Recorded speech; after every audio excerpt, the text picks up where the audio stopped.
Good evening and welcome to Premier League Live for our final game of the weekend of Matchday 31 in the Premier League. You're joining me, Kevin Ferris, for Premier League Live. Tonight, our game this evening sees Leicester City in the bottom three and just a number of weeks surely away from relegation now.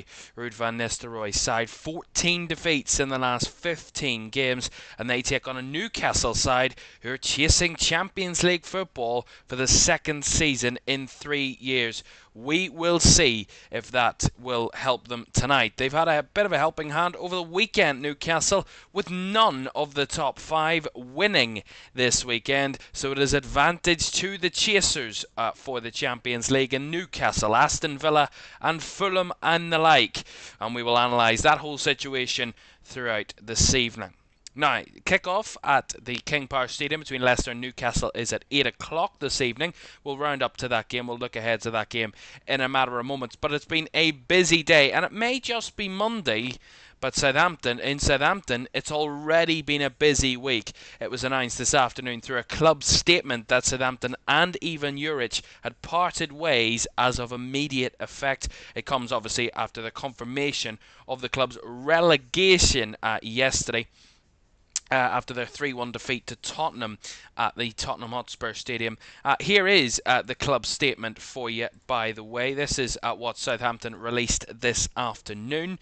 We can confirm that we have today reached an agreement with our men's first team manager Ivan Juric to end his spell at the club. It continues, with relegation to the Championship now confirmed, we believe it is important to give fans, players and staff some clarity on the future as we head into a very important summer. The process of finding a new manager to lead us as we look to secure an immediate return to the Premier League has now begun. In the meantime, Simon Rusk has agreed to take charge of the team as interim manager for the remaining 7 fixtures of this season and will be assisted by Adam Lallana. Now, Southampton, of course, as I said, in a very, very bad position this season, already relegated to the Championship once again after being promoted, of course, last season through the playoff final, of course, obviously knocking out obviously Leeds United in that battle. So that was where they ended up there. I was just looking for Ivan Juric's record. I can't actually find it at the moment. For this one, but certainly not a good record at Southampton, who with just 10 points this season, they are still on course for a Premier League record-breaking season. Not in a good way, in the fact that they are on 10 points. The lowest ever points finish for any Premier League side in history is 11 points. That was Derby back in 2009. So Southampton could still break that record if they fail to pick up any points for the remaining 7 games of their Premier League status for this season. And we will keep you up to date with what's going on there. That is just one half of the relegation battle, of course. We watch Leicester City tonight, who, of course, are right in the heart of the relegation battle. Let's have a look and see how it stands after this weekend's action, and of course ahead of tonight's game at the King Power. Ipswich played Wolves this weekend. Those two sides met at Portman Road. Wolves taking all 3 points to re-establish a 12-point gap on the bottom 3 teams. Ipswich on 20 points. They are well worse off goal difference, as are Leicester in 19th on 17 points. 15 points adrift of safety. They lose tonight, Leicester, and they will be just 2 games away from relegation back to the Championship. It could be confirmed as early as if they lose tonight's game. It could be confirmed as early as Liverpool at home on the 20th of April, just less than 2 weeks away. If Wolves continue on a good form, if Wolves can even further the gap, it could be earlier than that. That is the way the relegation battle is. We will assess that and analyse that throughout the evening as we go on. But one quick look at the race for Europe. Of course, it's not the only race to the end of the season in the Premier League, and undoubtedly the race for European football is one that is wide open as anything And another team we watch tonight, Newcastle, are right in that chase for European football. This is the way it stands ahead of tonight's game at the King Power. Newcastle down to 7th this evening, but they can jump up back into the top 5 if they claim victory here tonight in Leicester. They will have a game in hand as well on all of those teams around them, which they will play in a week and a half's time. Next midweek, Newcastle will play that game in hand against Crystal Palace. That's a home game for Newcastle, so they will have a massive advantage. If they claim 6 points, 2 wins out of those games in hand, they will be just 1 point behind third place Nottingham Forest on the same amount of games. We will analyse the race for Europe, the relegation battle, and Newcastle's fixtures to come. That's all to look forward to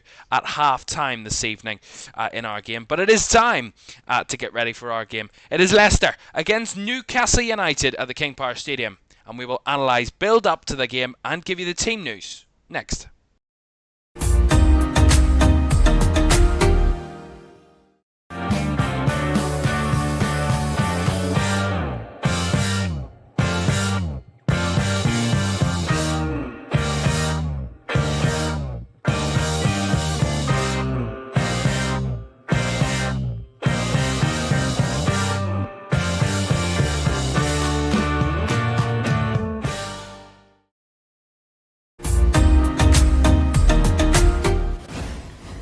Welcome back to Premier League Live. Just a couple of minutes away from kickoff at the King Power Stadium. Both teams are out onto the field.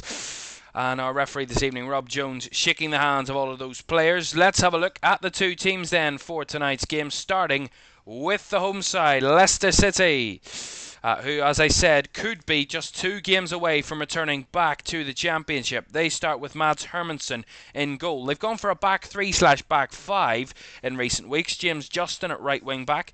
The back 3 of Wout Faes, Connor Cody and Luke Thomas, with the left wing back Victor Christiansen. In midfield, Wilfred Ndidi alongside Boubakary Soumare.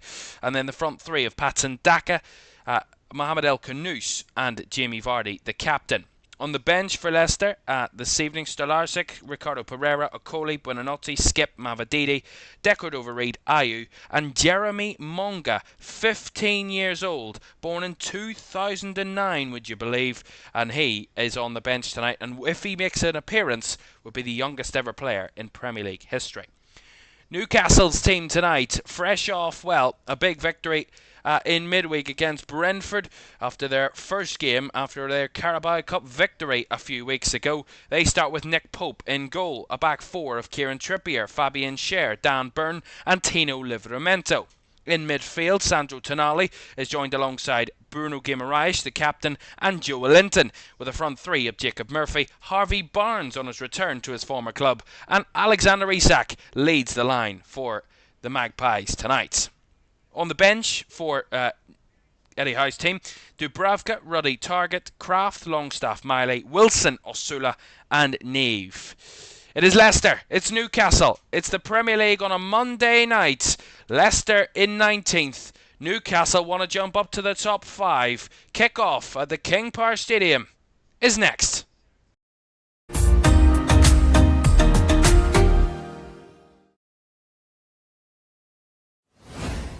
Good evening and welcome to Premier League Live. For this commentary at the King Power Stadium, it is Leicester against Newcastle United. 2 teams at very different ends of the table, 2 very different seasons on the cards for these 2. And both with a lot, well, really to fight for. Leicester fighting for pride, really. And they would need the miracle like they made a good 10 years ago when they got that great escape under Nigel Pearson. They need something quite like that again if they're going to remain Premier League status for next season. But 15 points adrift of safety, it looks all but impossible for Leicester, as it does for mainly all of the bottom 3. But it's not confirmed yet, and until it's done, Ruud van Nistelrooy's side, I'm sure, will not give up. But it's Newcastle we will watch with a closer eye tonight. As I said, all of the top 5 dropping points this weekend. It is advantage to the chasers, and Newcastle one of those in that catfight for a chance to play Champions League football again. They were there last season. They want to be there next season. And tonight could be a pivotal night in their race for Champions League football as we get underway in the heart of the Midlands. It's Leicester against Newcastle. Leicester almost in early, and Vardy forcing an early save off Nick Pope. Right from the kickoff, the ball goes back to the goalkeeper, Mats Hermansson. Over the top it comes, flicked on in the wide area. I think it might have been Justin that got the flick on, and Vardy, as he always does, lurking in behind, strikes it with his right foot and gets Leicester an early corner, which Mohamed El Khanous will take on this right hand side.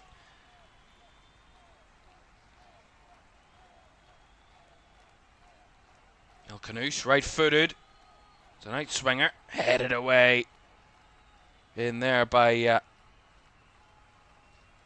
think that was Joe Linton, was it? There for Newcastle as Leicester retrieve the possession. Here's Christiansen, fizzing one into the Newcastle box, but no one there in blue to get anywhere near it, and seen out by Tino Livramento for a goal kick. Well, that was some start for Jimmy Vardy. A shot inside the first 20-30 seconds of this game. Hasn't scored recently. Never mind him. Leicester haven't scored at home recently. Their fans have really been torridly dealt with. The last time Jimmy Vardy scored for Leicester, that was in the 2-1 win over Tottenham back at the end of January. He's gone 7 Premier League appearances without a goal now as the veteran. Here's Harvey Barnes, scored many's a goal here. Lays it off to Livramento, who crosses to the back post, and it's found the back of the net through Jacob Murphy, and it's not taken them too long, and Newcastle United break the deadlock. After a promising start for Leicester, it all comes crashing down inside 2 minutes, and Newcastle United take the lead. No guessing as to what Ruud van Nistelrooy was shouting. It was 2 words, and the second word was sick. It's really poor from Leicester. Poor in the midfield. Guimaraes breaks away from his man too easily. Joe Linton holds off his man, lays it out wide to Harvey Barnes. The overlapping ball to Livramento, not tracked whatsoever, and it's terrible defending at the back post. And Jacob Murphy with a simple ball right back across goal from a narrow angle. None of the defenders watching the back post, all ball watching. And that's when you get caught out in the Premier League. If you haven't got the vision and the awareness defensively, you will be punished. And that's Jacob Murphy's 6th goal of the season, and an early goal for Newcastle United. Leicester 0, Newcastle 1. Well, there you are. There you are. A full combination of things that are just not befitting of a team worthy of Premier League status. Really poor physicality in the midfield from 2 of the Leicester players, allowing the 2 Newcastle midfielders to break away. The availability of the wide man in Harvey Barnes, just to have the freedom to get wide and to allow him the time to wait for the overlap, which 1 isn't tracked and 2 isn't dealt with anywhere near well enough when he does get past. And then the ball at the back post. I mean, no back post defending. It's just dreadful, really, from Leicester. There's about 5 mistakes in that one phase of play for that goal alone. And you just won't get away with that in Premier League football. Here's Soumare, though. And now the ball across there from, is that Luke Thomas? It's kept alive by Leicester. Christiansen. Chip ball into the box, but again, too deep. And nowhere near anybody in Leicester colours there. Well, one thing I will pick up on, I was listening to Craig Bellamy, of course the Wales head coach, and of course former Burnley coach last season under Vincent Kompany, and it was really interesting to get his point of view. And what he really said was Things you don't get punished for in the Championship, you massively get punished for in the Premier League. And I think that's crucial for this first goal, is that Leicester last season wouldn't have got punished for maybe not winning a challenge in midfield, or maybe letting an overlap go free, or a ball across the box go free. But when you're in the Premier League, those are the type of things you need to cut out. And if you haven't cut them out by April in a season, then you're just not going to cut them out, you're not going to get rid of them, and you're not going to be good enough to survive when you give up chances like that. To good Premier League sides, it's just not going to work. It's a poisoned chalice, as they say. The double-edged sword. As Thomas goes for the long throw for Leicester. Finds its way into the box, but Dan Burn held off Jamie Vardy and seen the ball out for a goal kick.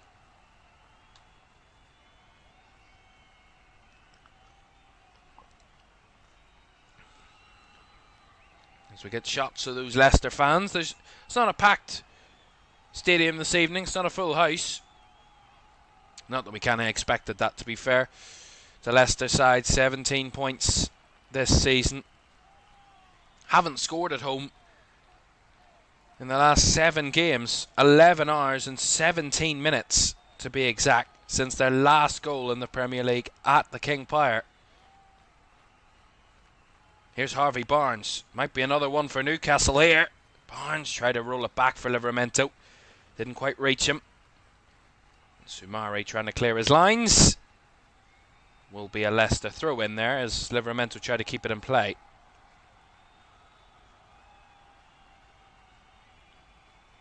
This is probably a perfect start for Newcastle. That early goal just eradicates any sort of hopes of Leicester maybe making something of this game tonight. It just sets the tone of the night of Newcastle are here to not play about. They're here to play, and they're here to win, and they're here to really put the pressure on the teams above them. I'm sure fans of other clubs, the likes of Aston Villa, Chelsea, Man City, etc., will all be watching Newcastle tonight and hoping, probably blindly hoping, that Leicester win or get something. Held good possession so far, Leicester, to be fair to them. And they did have the first chance of the game. It's not over yet. 27.5 minutes played. Soumare. Canoes. Back to Thomas, and now back to Connor Cody. Here's Wout Faes.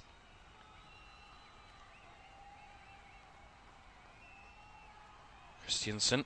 Nice infield ball. El Canoes switches it out nicely. James Justin's made the break down the right side and finding the ball into the box. Soumare couldn't strike it, and it's cleared away a danger. It was Wilfred Ndidi with a cross. It was actually Patson Daka that was in the box, and he tried to strike. Actually hit Dan Burn in the process. It was good build-up play from Leicester. Good ball out to the right side. Justin brings it back. Good ball across from Ndidi. And it's a decent effort, a decent opportunity for Patson Daka, I should say. Just bobbled up as he tried to strike through it. And he just caught Dan Burn as he did. Try and strike the ball.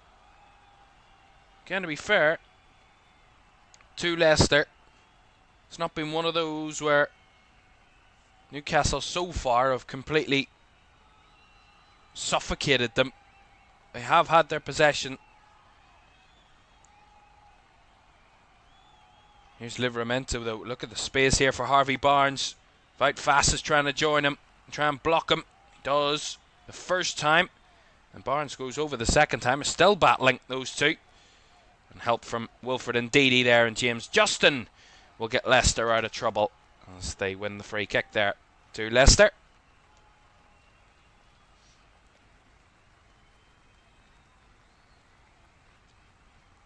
One thing we are keeping an eye on tonight, it's a new thing. I've actually got interested in it in the first few weeks of it. The Baller League is something I've been not glued to, but it's something I've been keeping an eye on the last few weeks. It's been exciting.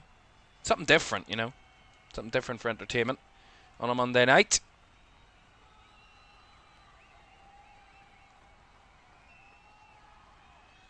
when Premier League's on a Monday. That takes precedence, of course it does. Precedent, sorry. Fass. Back to Mads Hermansen. Now Cody. Through the lines to Vardy, who's dispossessed well there by Fabian Schär. He tries to beat the goalkeeper. He's out of his goal. He's hit the crossbar, but it's going to be a tap-in for Jacob Murphy, who's not offside. And that is certainly one of the most awful defensive goals I've ever seen. That is quite incredible how that has actually found the back of the net. It is almost like something from a cartoon. You could only make it up. And Jacob Murphy's got a second goal. And it all comes, it's good that I mentioned Mads Hermansen, because he hadn't got back into his goal. Leicester gave up the possession through Vardy, and he just not got back in time, Hermansen.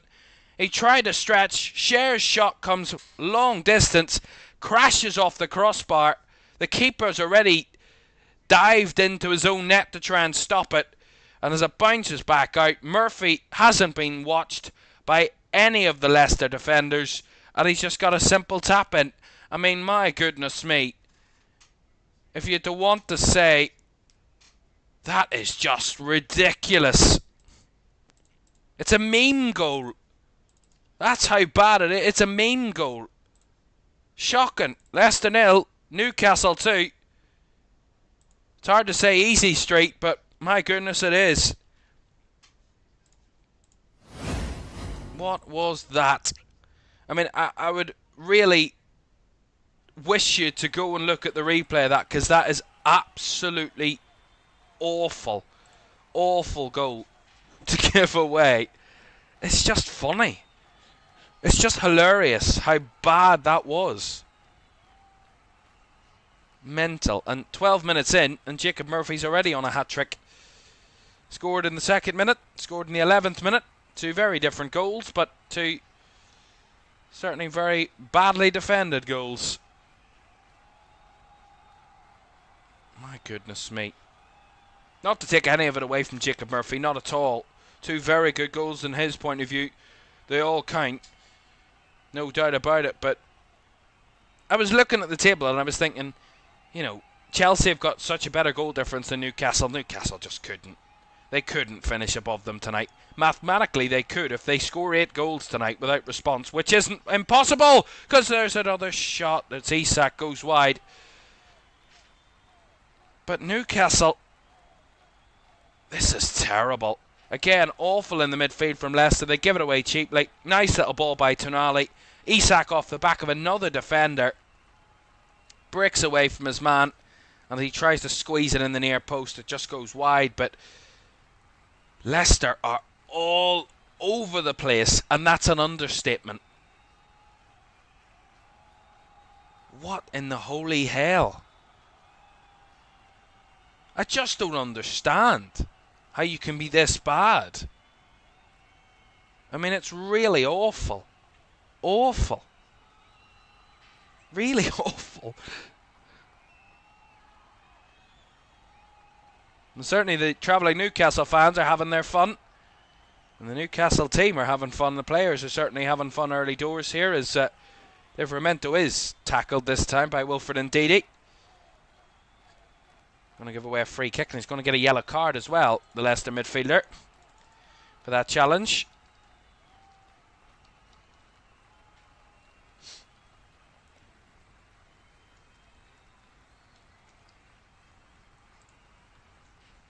Ndidi gets himself a booking.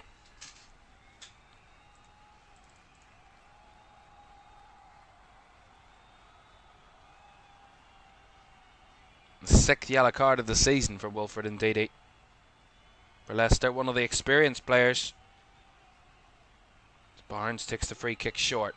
Trippier's delivery into the box, but that was an easy catch for Mads Hermansen. He tries to find Mohamed El Khanous now. Trying to break down the left side, but he run out of pitch there. Went off for a throw-in.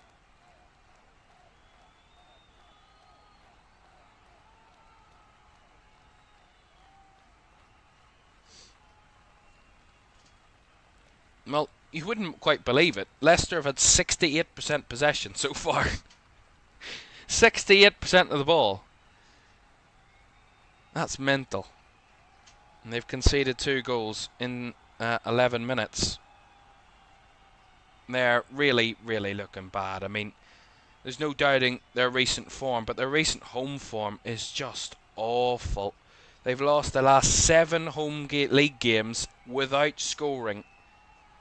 The last time they scored at home in the league was on the 6th of December. Or sorry, the 8th of December, apologies. A 2-2 draw, and they didn't score in that one till the 86th minute when they were 2-0 down against Brighton. It's really quite mental. The last time a team had gone 8 defeats in a row at home without scoring was Sunderland back in the 1970s in the English top flight. So, certainly been a long time since that was the case. Leicester tonight, so far from what we've seen of them, might just be adding their name to that list. Albeit, we've still to wait and see whether they score or not. That's what the record depends upon, but they keep conceding the way they are. It's not going to be a pretty night either way. Joe Linton had a ball fizzed into him, but again, no urgency about Leicester there. Afraid to get anywhere near the loose ball. Here's Tonali down the right side. Nice little ball to Isak, but Wout Faes can't quite reach it. And Leicester trying to come away with the ball. Justin. And Didi.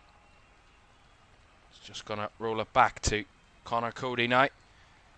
This is one thing about Leicester. They just need to settle in this game. I know they're 2-0 down and all of this, but they just need to really kind of get some sort of meaningful possession. You know, they've had a lot of the ball, but a lot of it's been really poor, and that one's an awful ball down the right channel that Patson Daka was no chance of keeping in there. Throw into Newcastle United.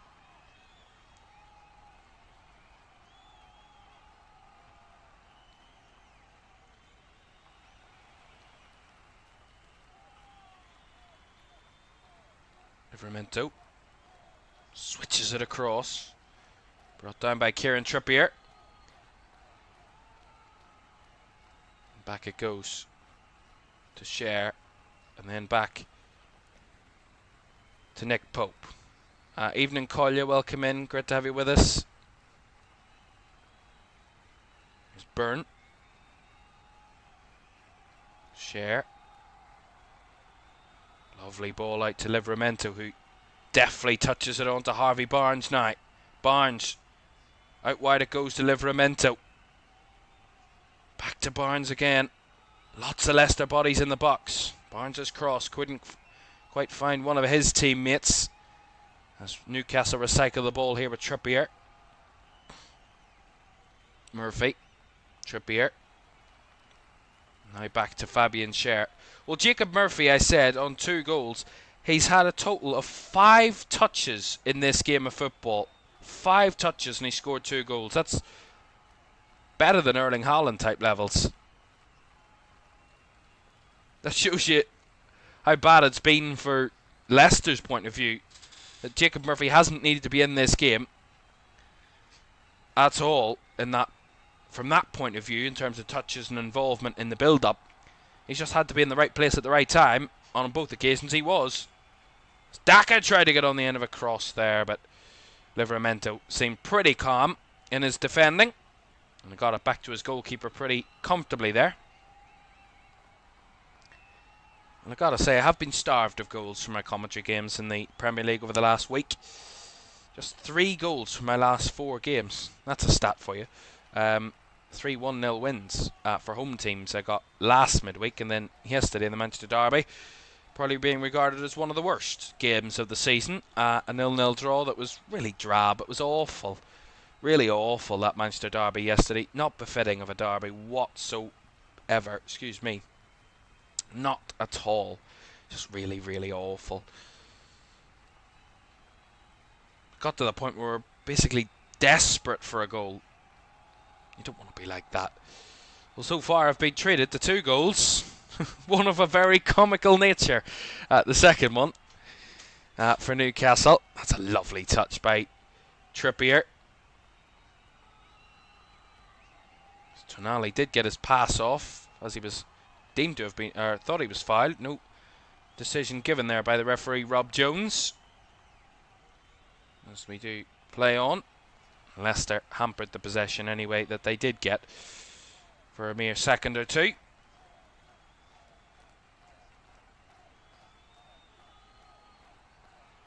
I did mention our referee tonight, Rob Jones. Our VAR is Alex Chilowitz. So Rob Jones, the referee. Alex Chilowitz, great name to say.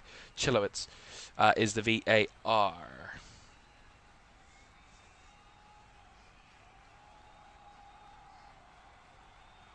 Long throw there from Newcastle, well held up by Isak, and now Joe Linton gets it wide to Harvey Barnes. Again, bodies in the box here for Newcastle. Barnes rolls it back out wide to Joe Linton. Livramento. Joe Linton. Now Tonali. Drifting it towards Trippier at the back post, away by Christiansen. Now Canouche did well to hold up, but again given away by Soumare. And now a little bit of space here, because here's Harvey Barnes, whose shot was arrowing to the far corner, but Connor Cody got in the way and put it behind for the corner. Again, it's awful from the Leicester midfield. Boubakary Soumare running right into the opponent. I think it might have been Bruno Guimaraes. It was Guimaraes dispossessing him and then feeding a beautiful ball wide to Harvey Barnes, who had his spot picked but blocked by Connor Cody, the Leicester defender. Will be a corner to Newcastle. Newcastle's first corner of the game. Barnes takes it short, gives it away. There to Patson Daka. Here's El Canous. Barnes helps out winning it back. Here is Harvey Barnes. Brought barged down by El Canous, but no foul, said the referee there. Fair challenge, according to the official. El Canous hampers possession again. Livramento to Barnes. Livramento trying to squeeze away through. Has a shot. Not getting very far, that one. Here's Murphy. Wide again to Livramento on the right now. Tonali's cross. Deep to Barnes. Headed back across. Isak brings it down. A sea of blue in the way as they block it off. And now a bit of a brick here for Patson Daka. Down the right hand side. A bit of respite for the Leicester defence. But Daka stops in his tracks and feeds it back into midfield. Which gets another groan from the crowd, who have been very unentertained in these first 23 minutes or so of this one, certainly from a Leicester persuasion. I mean, I wouldn't even know what to do if I was a Leicester fan for that second goal. I mean, it is awful. Fabian Schär has a shot from the halfway line towards an empty net that Mads Hermansen's trying to scramble back into. It comes off the crossbar. Hermansen's got no chance because he's already lying on the floor. Bounces back out, and Jacob Murphy's got a simple tap in because none of the defenders tracked him, so he was well onside. I mean, it's shocking. Shocking, really. It's comical, is what it is. It's just a comical goal.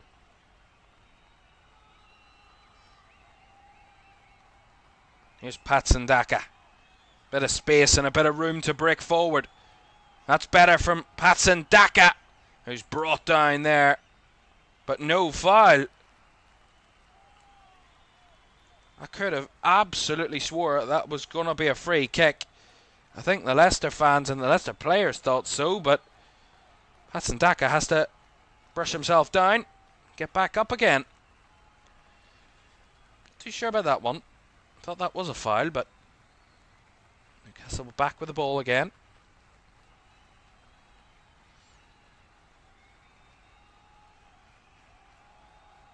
Newcastle did win the reverse fixture pretty comfortably back in December. That's St James's. St James's Park. 4-0 they won that game. Jacob Murphy opened the scoring that night as well. And he got a brace that night as well. Scored the first and the fourth goals. Bruno Guimaraes and Alexander Isak also on the score sheet for Newcastle in that 4-0 victory. Already 2-0 up. Leicester have failed to score against Newcastle in each of their last 4 games against them in all competitions. The last 3 in the Premier League. 3-0, 0-0 and 4-0 for Newcastle on those last 3 Premier League meetings, and then a 2-0 win for Newcastle in the Carabao Cup back a few years ago. That was in the quarter-finals of the Carabao Cup 2 years ago. The last time Leicester did score against Newcastle was in April 2022 when Ademola Lookman still played for them. Newcastle did win that game by 2-1 though. It's not been good reading for Leicester fans against Newcastle in recent years.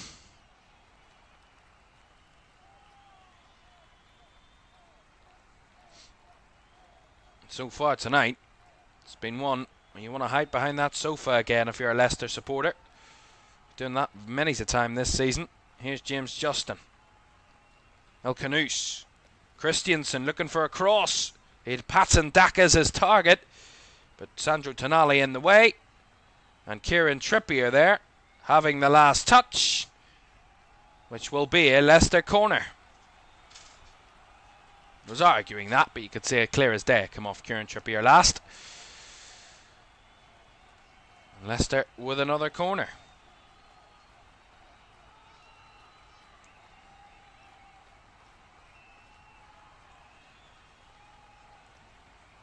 El Khanous over to take this set piece then for Leicester. On this left hand side. Takes it short. Ball drifted in. It took a deflection from the cross there. Harvey Barnes with a block. Another Leicester corner.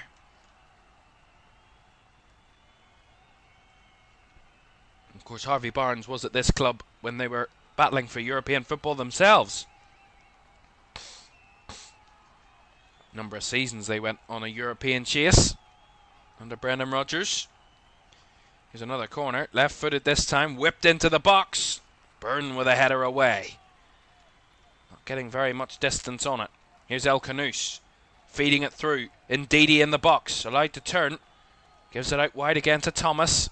Tried to cross it. Well blocked that time. Out wide. Against Luke Thomas by Jacob Murphy. It will be another throw to Leicester, sorry.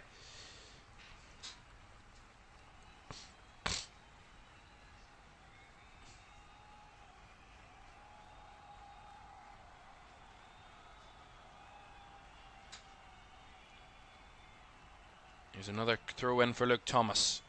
Headed away at the front post by Trippier. Thomas again. El Khanous, he had a look there for a second of having a shot, but space didn't open up. Here's Justin trying to throw one into the box, get it anywhere near the box, and just no. Just no is the simple answer to that. Nick Pope could gather easily. He could sit and have a cup of tea there, Nick Pope, and still catch the ball. He had that much time.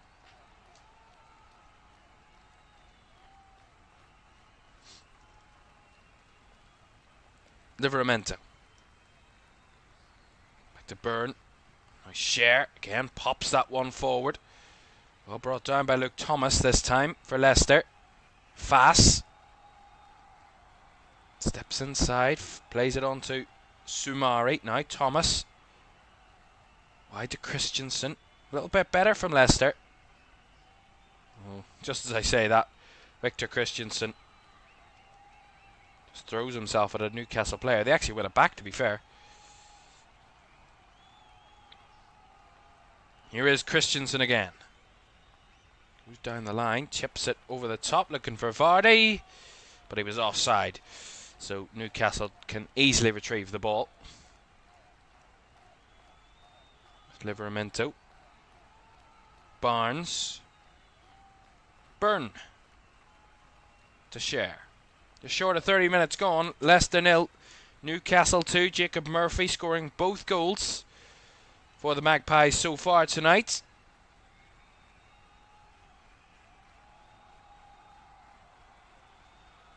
Has had a good spell of form, has Jacob Murphy, in terms of goal contributions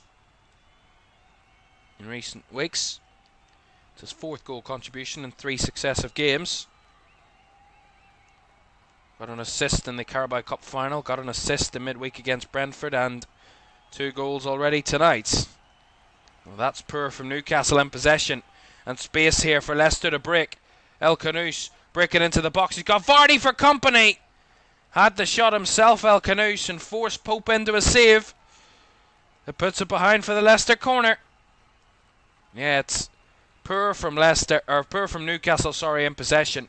Down that left side, Victor Christensen feeds it through. El Khanous on the run. Not challenged whatsoever on the way through. He had Vardy for company. He went himself, and he got a shot on target that forced Pope into a save to give Leicester another corner, of which El Khanous will take. Right footed, whipped in, headed away by Livramento in there. Thomas tries to feed it back in, headed down by Joe Linton, and then cleared away confidently by Fabian Schär. As Murphy's on the, or Isak, sorry, he's on the back shoulder here of Soumare, who did just enough. Boubakary Soumare could have been very easily caught out there. A little bit better from Leicester.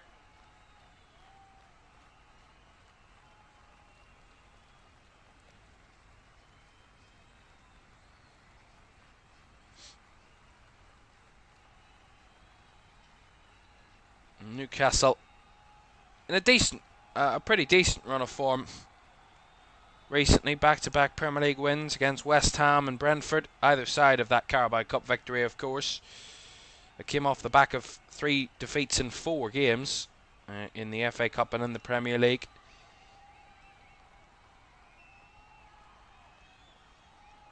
Certainly have a big challenge ahead of them, and a big task ahead of them as they try and chase European football. Certainly want a challenge for Champions League. It's almost certain the top 5 in the Premier League will be Champions League places. Newcastle want to be one of them.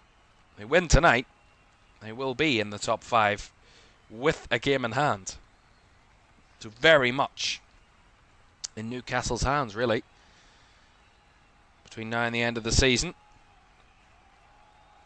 After tonight, they've 8 league games left. A lot of work still to do, but certainly if they come away with a big victory tonight, another step in the right direction for them it would be. Leicester have fought back a little bit in the last couple of minutes. Here's James Justin. Into the box there for Daka. Back to Justin, who whips across in all the way out the other end. As Christensen keeps it in, the other wing back here for Leicester. Now Thomas striding across, trying to find James Justin, but well anticipated by Harvey Barnes, who's on the breakaway here. He's got Isak, and he feeds it through. Alexander Isak, one-on-one here with Cody. Isak tried to feed it through. Falls to Joe Linton on the rebound. Joe Linton saved, but the follow-up is in for Harvey Barnes. The former Leicester player scores against his former side to make it 3-0 to Newcastle. Again, not the most crisp and clean of goals, but it does add another to the Newcastle United tally. Just as Leicester were trying to battle back in this game, they're on the end of another. Again, it comes from a little poor pass from Leicester. James Justin beaten to it by Harvey Barnes, who starts the move and in the end ends the move for Newcastle. It's Isak, has the shot blocked, deflected back out to Joe Linton, who steps inside beautifully. Has the shot saved by Hermansen, and it rebounds back into the path of Harvey Barnes, who has another simple tap in to make it 3.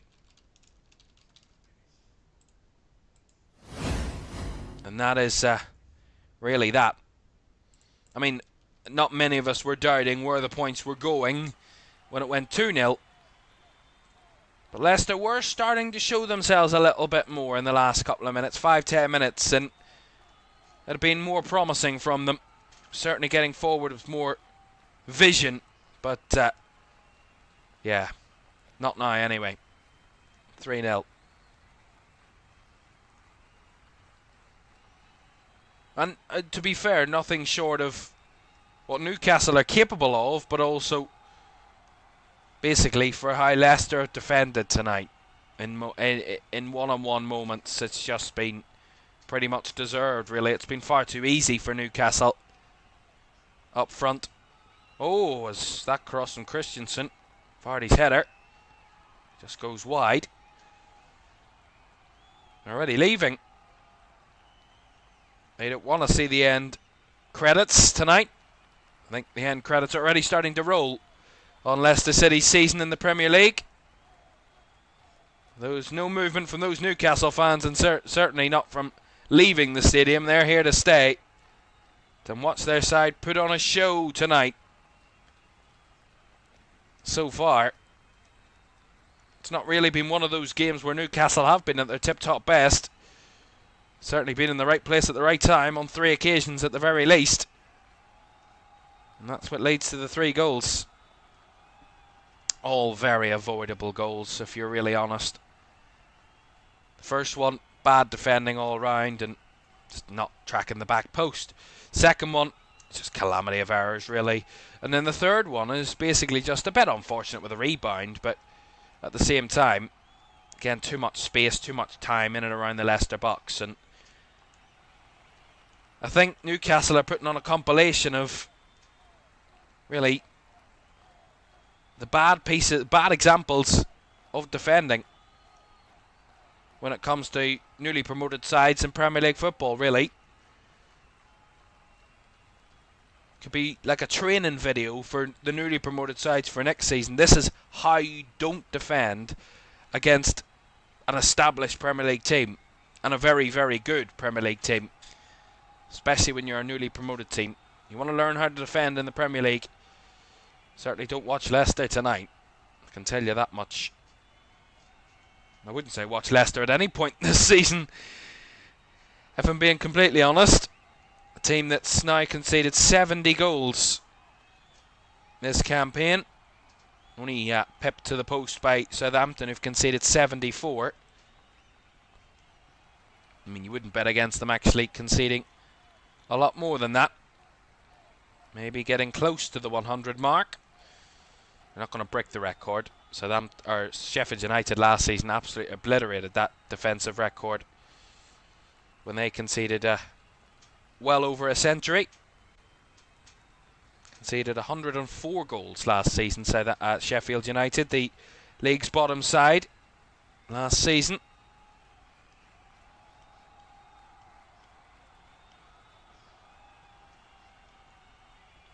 Ball fed wide here to Justin.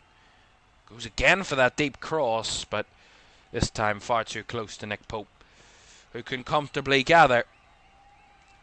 Again, you got to be fair to Leicester as well. They are still having a go, albeit it's half-hearted, and I mean they're 3-0 down. But you know, they've not kind of shut up shop and said, "Well, we're just not going to work now. We're not going to do anything now." They are still having a go, which you got to be fair of. But you know, if you're Leicester, it's just about trying to manage this now. It's making sure that it doesn't become one of those big embarrassing defeats.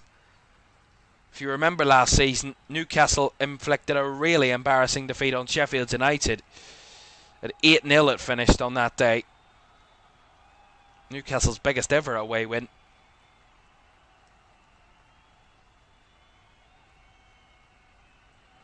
And if Leicester keep defending the way they're defending, Newcastle are certainly capable of repeating that feat. That's terrible. Here's another giveaway. It's Isak! Oh, he's hit it wide again. It's not often he misses the shot and misses the target more than once in one night, but he's missed the target twice tonight. This time, it's just ridiculous defending. I mean, what is going on here? James Justin, he just tries to play it square across the midfield, and there's just no one there. Gives it away. Isak clean through, and he misses the target. I mean, this is just horrible. It's dreadful to watch. Really dreadful. Anyway, a couple of minutes to go the first half. Do get your comments in. Do keep coming and keep involved in the chat this evening. It's great to have you with us. As Leicester! Oh! They hit both posts there, Patsandaka. The flag's gone up against him anyway, but my goodness me, if you talk about unlucky, there's the prime example of it. They hit the inside of both posts, and still it doesn't go in. Oh, was he just onside there, El Canouse? I'm not too sure about that one. And Patsandaka, I mean, how unlucky can it get? To be fair, he's been the brightest spark for Leicester tonight. In this first half, certainly Patsandaka. He's hit both posts, and it's fell into the hands of Nick Pope. I mean, my goodness. If that's unlucky. That's not unlucky, I don't know what is, because that's horrible. Really unlucky there. For Patsandaka.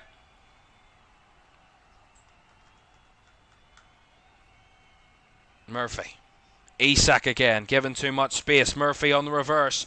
Gets in behind his defender, but the cutback was well caught by Mads Hermansen. Again, good combination between Isak and Murphy. Again, too much space given to both players, but that goes without saying now. I mean, I've said it that many times tonight. Leicester giving the opponents far too much space. Far too much space in between the lines, and you're just not going to succeed with giving away that much space in the Premier League. Certainly not.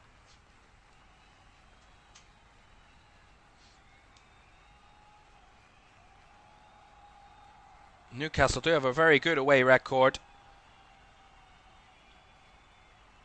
Certainly as of recently, they've won 5 of their last 7 away games. Here's Daka.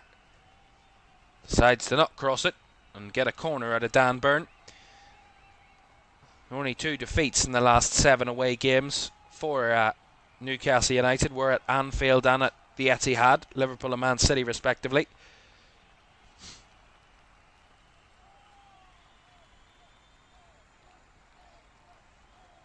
We do bolster a very good away record. Only Liverpool and Arsenal actually have a better away record than Newcastle. If you count this one as a win this evening, it will be their 8th away win of the season, with only Liverpool having more away wins this season. Corner whipped in by Leicester there and punched away by Pope. Christensen gets another chance to cross, but again well blocked. Out there. That was Harvey Barnes again. I blocked it. But again, it's just one of those tonight where you got to say Newcastle probably don't need to be anywhere near their best or anywhere near great tonight. Just need to be average. And that they have been. And even then, they've looked like they could have scored 4 or 5 already in this first half. Another cross from Leicester. Again, given away, and now a little bit of a counter here could be brewing. Guimaraes held off well, but here's Murphy down the right-hand side. Goes for the audacious one, but even for Jacob Murphy, that wasn't going to fall right tonight. Goes behind for a goal kick. Last minute of the first half then.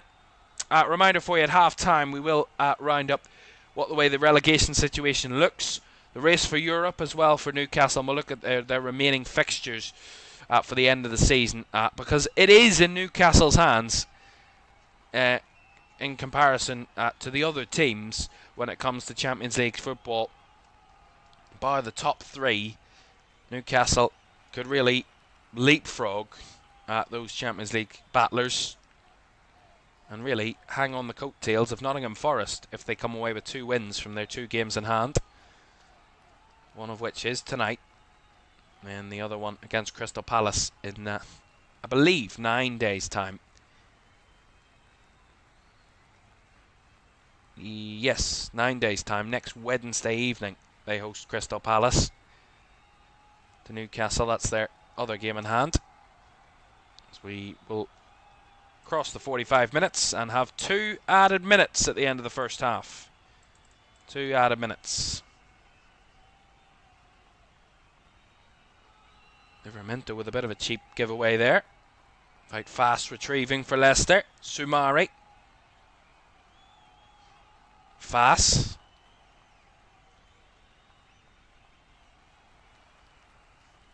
Thomas runs himself into trouble.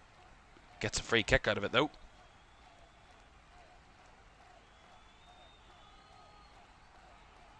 I mean, I gotta be honest. I mean, I wouldn't even know what to think if I was Ruud van Nistelrooy at the minute. I mean, it's one of those where you're completely helpless. Clearly your team's not good enough in this division. And no matter probably what you do tactically, there's just nothing you can do to try and improve it, really. It's gone to a back 3 or a back 5. That's not really helped out much. They're still continuing to concede goals and concede them pretty badly and pretty easily for opponents at the minute. And that's a foul there by Wout Faes. But I mean, 5-4-1 out of possession here for Leicester in these last 30 seconds of this first half.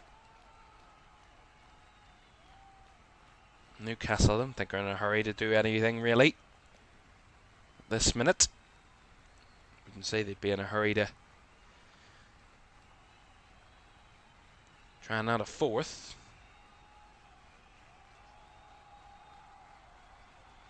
Lovely little combination play. Might be wrong for saying that, although Joe Linton was offside there just as that ball was played to him. And there is the half-time whistle as boos ring out inside the King Power Stadium for the Leicester fans that still are inside this stadium tonight. It has been certainly a horror show defensively from Leicester's point of view. Jacob Murphy with 2 of the easiest goals he'll probably score in his career, followed up by Harvey Barnes against his former club, scoring probably one of the easiest goals he'll ever score in his career. That sums up the first half. 3 goals for Newcastle, and they really haven't needed to break a sweat just yet. Leicester well off it, well below the level, and are guaranteed to go down, and to go down with a whimper. Half-time of the King Power. It's Leicester 0, Newcastle 3. Analysis on the way in just a moment. Do stay with us.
Welcome back to Premier League Live. Half-time at the King Power Stadium. It's Leicester 0, Newcastle United 3. Jacob Murphy with 2 goals inside 11 minutes to give Newcastle a 2-goal lead before Harvey Barnes added a third just before half-time.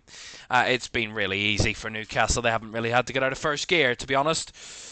They've been cruising, and Leicester have just been absolutely all over the place, and that's really understating it and giving them a little bit of leeway, because the defending for all 3 goals, I mean, it's just basics. I mean, no defending at the back post for the first goal. The second one is just a calamity of errors. I mean, how you can not deny a goal from the halfway line that hits the crossbar, then it falls to the defender or the attacker that wasn't tracked by the defenders. He's onside because of the halfway line attempt. The goalkeeper's in no man's land. I mean, it's just a combination of horrible bits at defending. And then the third goal, again, too much space, too much time in and around your own box. I mean, Joe Linton has time to take a couple of touches, chop onto his right foot in the 18-yard box of Leicester, get a shot off, and then the rebound comes out to an unmarked man in Harvey Barnes, who can simply tap it in. I mean, Leicester's defending has been woeful. I mean, not even championship level defending. It's been National League type defending. It's really bad, really, really bad. And Newcastle really just haven't needed to show up too much. I mean, if they were anticipating a game of a stubborn relegation side tonight, my goodness me, they have been massively proved wrong, and it's been proven that Leicester are by far not a Premier League level team. And this season, I mean, if you haven't seen it from the last 30 games for Leicester this season, game 31 is another bad example of how bad, or a good example of how bad Leicester have been this season. Right, forget about the first half. We'll analyse, or we'll look forward to the second half very shortly. But let's move away from that, because of course it has been a busy day. As we mentioned, pre-match, Ivan Juric sacked. Well, not sacked. That's not the words they used. It's parted company or parted ways, whatever kind of PR type shit you want to put onto a PR spin. He was basically sacked because they were confirmed relegated yesterday after their 3-1 win to Tottenham, Southampton. I mean, a bit of a joke anyway, 14 games. They obviously don't believe he's going to be good enough to carry them through in the Championship next season, which is why they've sacked him. But I mean, it's just a bit odd. They've 7 games to go in the season. I mean, what are you going to do in 7 games anyway? We only had 14 games in charge, Ivan Juric, so they were already in a lot of bother well before he came in. And Southampton sacking him, or parting ways with him, if we want to put the PR spin on it. But he basically sacked. I don't know if Ruud van Nistelrooy might join him, because after that first half, I would sack myself, if I'm honest. I would walk away, if I'm truly honest, because this is just terrible. Really terrible. Let's have a look at the relegation battle, if you want to call it that. A battle of sorts. I mean, it looks really evident that the 3 teams that were promoted last season for this season's campaign look to be heading right back down to the Championship. This is the way the relegation battle, in air quotes, looks. We'll start with the most promising side, a side that is almost guaranteed safety now, is Wolverhampton Wanderers. After an incredible run of form, I gotta say, give credit to Wolves. They have been on a very, very good run of form recently. 4 games unbeaten in the Premier League for them. Won their last 3, albeit 2 of their last 3 games have been against Ipswich and Southampton, but again, still games you have to win, and they have done that, Wolves, and they beat West Ham as well, a West Ham side that sit above them. So albeit they've won 3 games against teams they probably should have been beating, but you still need to get the points on the board, and Wolves have done that, so give them credit for that. And that draw against Everton looks very strong, an Everton side that are looking very likely to be very strong next season as maybe mid-table or even European contenders for how good they have performed. Everton, they need goals, and I think they'll be targeting that in the summer. But back to Wolves. This is their remaining 7 games of the season on your screen there, and it's a very torrid run. I mean, it's some hard games in there. Spurs at home, Man United away, albeit, who knows, Old Trafford might not be as hard as it used to be. They then host Leicester, so they do complete the trio of playing the bottom 3 in the final weeks of the season.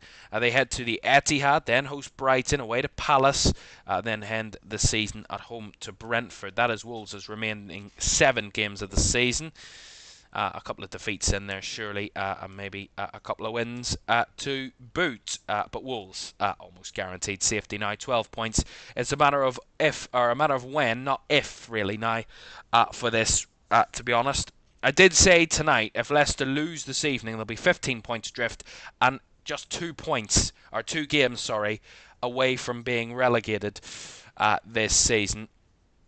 But if Wolves continue on their decent run of form that they've been on, they could extend that gap even further, which could relegate Leicester even earlier than in Matchday 33, which would be the case if the gap remains as it is at this moment in time. That would be Liverpool at home would be the defining moment for Leicester. If that was the case, reminder that they do play each other, Wolves and Leicester, in a number of weeks' time, but it might not even get to that far before they are relegated, of course. For Ipswich, I mean, they had a little bit of hope when they won in midweek, but losing at home to Wolves, a direct kind of battler, that really does end your season. They had the chance to cut the gap to 6 points. They end up losing ground and are now 12 points behind Ipswich, so that is surely the final nail in their coffin of the season, and they have a horrible run as well to come. They've Chelsea, Arsenal and Newcastle in their next 3, Ipswich. I mean, that is one hell of a horrid run. And then they've got Everton away, linked on to the end of that. They end the season, Brentford, Leicester and West Ham. Leicester's remaining games of the season, of course, they play tonight. Then they've 7 after that. Brighton, Liverpool, Wolves, Southampton, Nottingham Forest, Ipswich, and then a final day visit to Bournemouth, who could have something to play for come that point of the season. We never know with the way the European battle is going. And then already relegated Southampton. These are 7 games that mean absolutely nothing to them now because they're already heading back to the Championship. They host Aston Villa at the weekend, West Ham, Fulham, Leicester, Man City, Everton, and then Arsenal at home on the final day of the season. The last time they were relegated, Southampton, they did host the eventual runners-up on the final day of that season.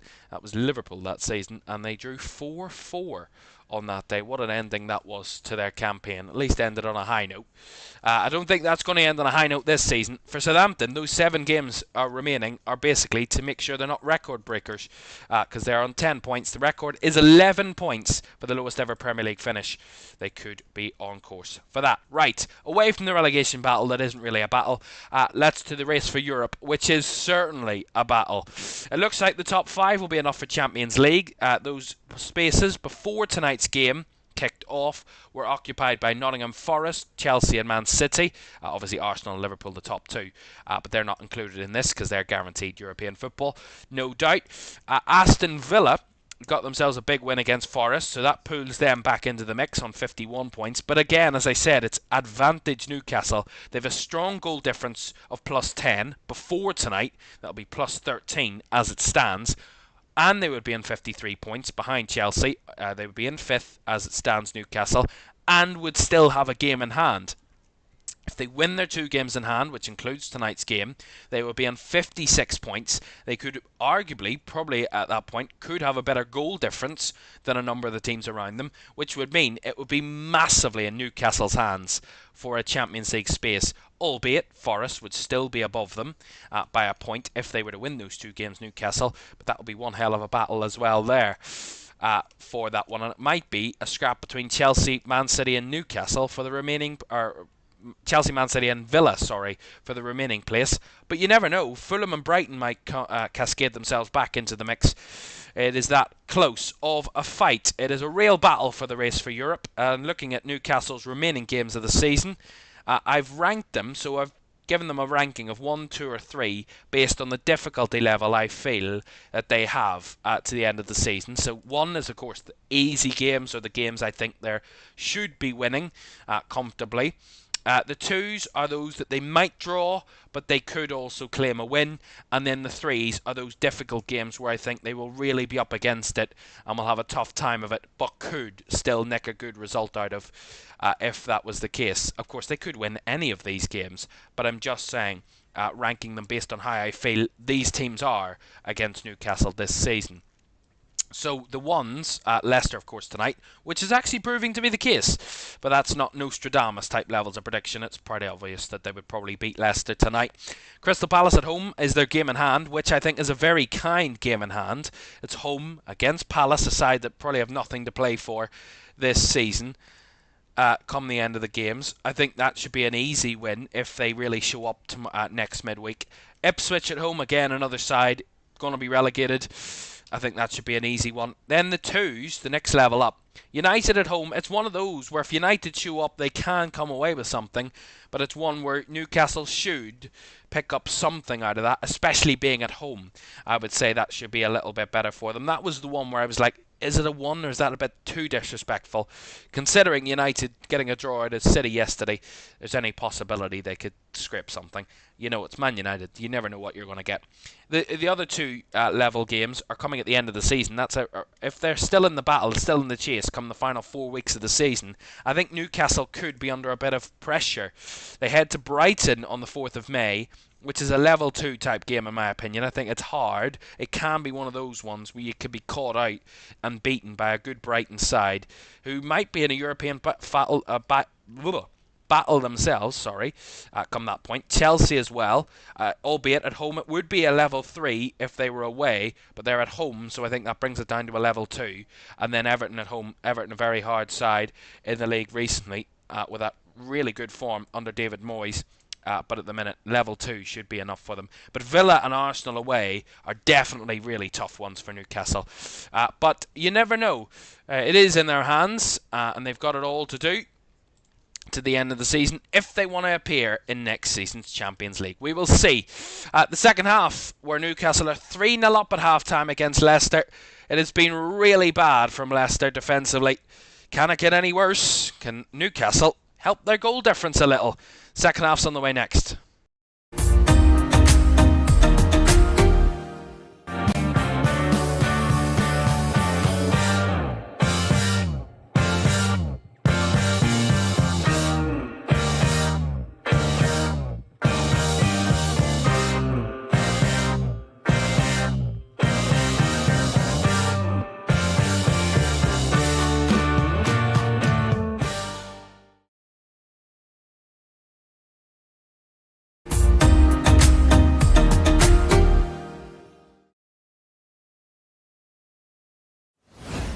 Welcome back to Premier League Live. Second half at the King Power on the way in just a moment. Leicester have made changes, which we will inform you of in just a moment. I was going to do an ad read, but we've no time for that because the players are out early and quick for the second half. I will tell you about what's coming up in midweek in a moment, when I've got time anyway in the second half. I'm sure I'll have a bit of time. It's not the most competitive of football matches at the minute as we get back underway. 3-0 to Newcastle. After a pretty easy first half, it's one of those ones, if you kind of select the game as a FIFA simulation for the PlayStation game, you would say this is one where you're on beginner type level. And that's the first half Newcastle have really had. They've really not had to work hard at all. But whatever Ruud van Nistelrooy has said to his team at half-time, I mean, I don't even know what you would say to your team. You know, you're destined for relegation. You're 3-0 down at home. You've gone 7 games without scoring at home, losing all of those games. I mean, what do you say as a manager to your team? Is it a kind of play for pride type thing at that point where you're just like, you're professional footballers, go out there and show why you're professional footballers. Show, maybe put yourself in the shop window maybe for next season of a mid-table Premier League side, why they should buy you, why you should be in the Premier League as a player yourself. I mean, what do you say to a group of 11 players that have been well beaten and Newcastle haven't really had to show up tonight? And what actually do you say to that group of players? There's a glimpse from Leicester there. And the ball over the top to Vardy. That's always a threat. I mean, when you've got Jimmy Vardy in your team, you're always a threat in behind. But here come Newcastle. Livramento on free roam there. He did get taken down eventually by James Justin, who gets himself a yellow card for that pretty clumsy challenge. I mean, he had to make it, to be fair. He wasn't going to let his man just run through. But in the end, he was always going to get a yellow card for it. And that he did.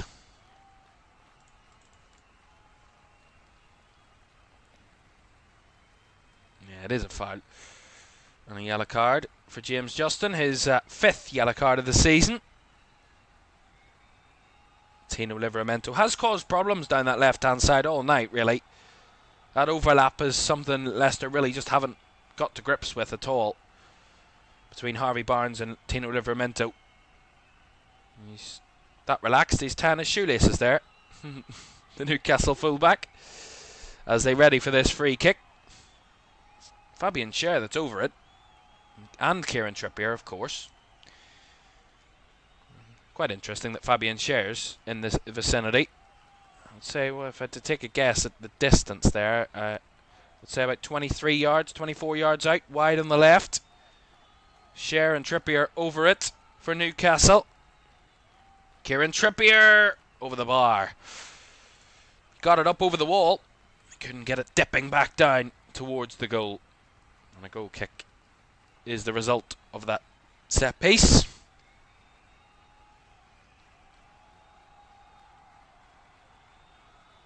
Well, it's actually interesting that, I mean, I wouldn't say Eddie Howe would be doing very much talking at half-time. I would say he'd just be reiterating the pre-match message.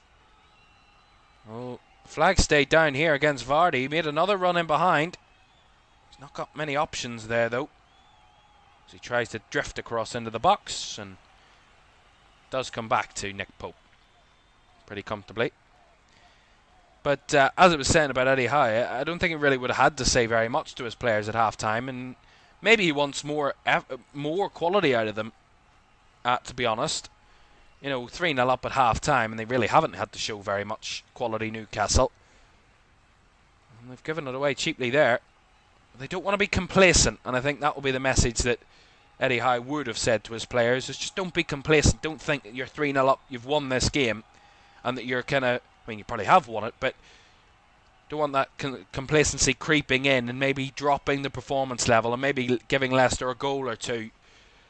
It might just take the edge off the night for Newcastle, really. I think they want to just sustain and maintain control and just not give Leicester a glimpse, which actually, as I've been talking about it, they've given away a corner here, Newcastle, to Leicester. So they have been a little bit off it in the last minute, which has given Leicester a little bit of a look through the littlest of little glimpses. El Canusa's corner to the back post, headed away comfortably by Alexander Isak, but one of those substitutes, Facundo Buonanotte, trying to deliver it back in, flicked on, and the header from Ndidi went all the way through and out the other end for a goal kick. Those double changes, by the way, I was going to mention to you. I know I am going to mention them. Facundo Buonanotte and Steffi Mavididi are the two players that came on at half-time for Leicester. Patson Daka and Victor Christiansen are the two that made way. So if I'm not mistaken, it looks like Leicester have gone to a back four of Justin, Fass, Cody and Thomas.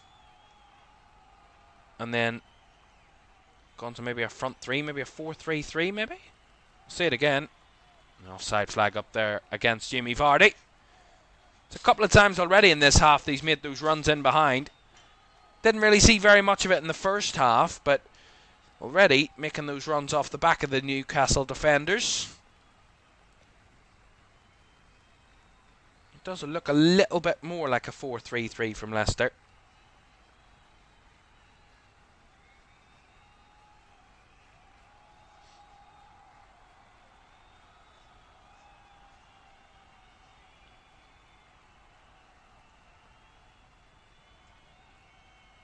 Newcastle taking the free kick there from the offside. Murphy, still on a hat-trick, by the way. It's nice work by Guimaraes. Now Isak goes for the cross, blocked by Connor Cody. Will be a Newcastle corner.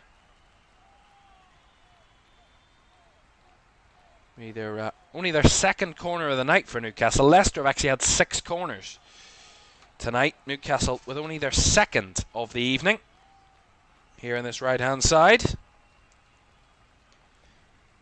Excuse me. And the crowd travelling to an army in that corner where Kieran Trippier will take this set piece.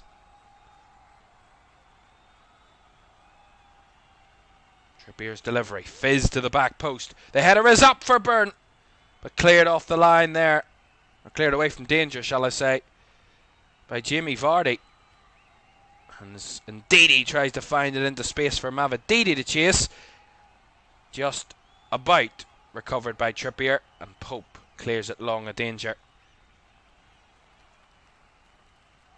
It's Wilfred Ndidi holding on to the ball. Mavididi now. As the referee's going to stop the game, there's a Newcastle player down. It's Bruno Guimaraes, who felt he was caught by Wilfred Ndidi, but referee got a very good view of it, and I don't think he's seen anything wrong with it. Remember, Wilfred Ndidi is already on a yellow card from the first half, but there's just nothing in it. I mean, it's just nothing in it at all. Yeah, nothing in that.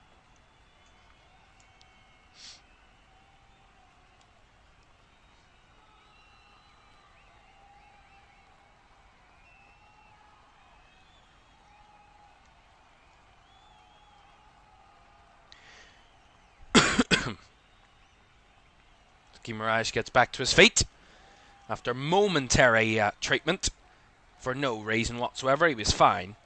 All play acting.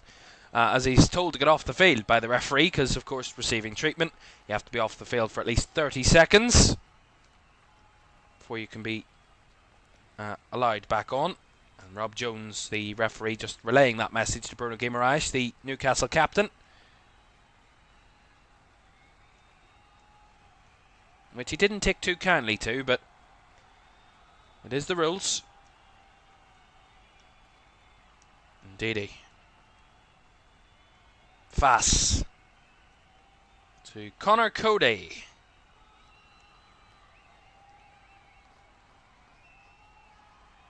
Sumari, out wide it goes to Mavididi. It's one player to watch really for Premier League clubs, is Steffi Mavididi. He really impressed me last season in the Championship when I was watching him when Leicester were playing, and I don't really think, I mean, obviously it hasn't worked out for him, it hasn't worked out for the whole club this season, but Steffi Mavididi, 26 years old, might be one where you're thinking something for a Premier League club to look at, maybe getting for next season. Of course, Leicester will obviously be looking for replacements and to refreshing the squad for next season in the Championship.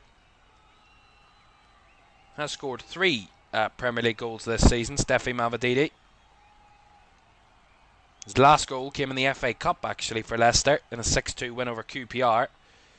He scored in the 2-1 defeat against Aston Villa as well, and his 2 other goals came in draws this season for Leicester against Crystal Palace and Everton. Did a bit of stat padding. I'm reading a bit of stats to you because, well, I mean, it's part of the commentary, obviously, but, you know, interesting information. I was looking at Steffi Mavidi's profile and I was like, I thought he was a lot younger than he is. 26. I was shocked. I was like, whenever I said 26-year-old, I was like, is this real? He looks a lot younger. I don't know what I mean by that, but, you know, I was expecting him to be a young player, but, I mean, not that 26 isn't young, but you know what I mean. Here's Vardy. Here is Steffi Mavididi, the 26-year-old. Goes backwards, which, again, gets another groan from the crowd. He gets it back, though, off Luke Thomas. Here is Thomas again. Sumari.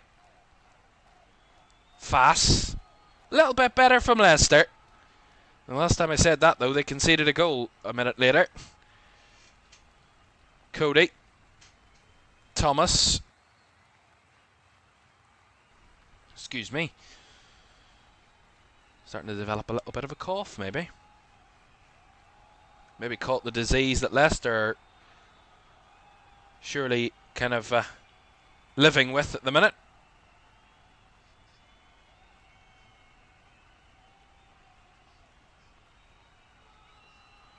Pope there having to save face with a Long clearance. Does get a clear of danger. Here's Guimaraes. Lovely little backheel by Murphy. Just about reaching Trippier. Didn't carry much pace, to be fair. Trippier finds it through to his captain, Guimaraes. Murphy having a little bit of fun there, and as Guimaraes tried to get it back, fouling Boubakary Soumaré in the process.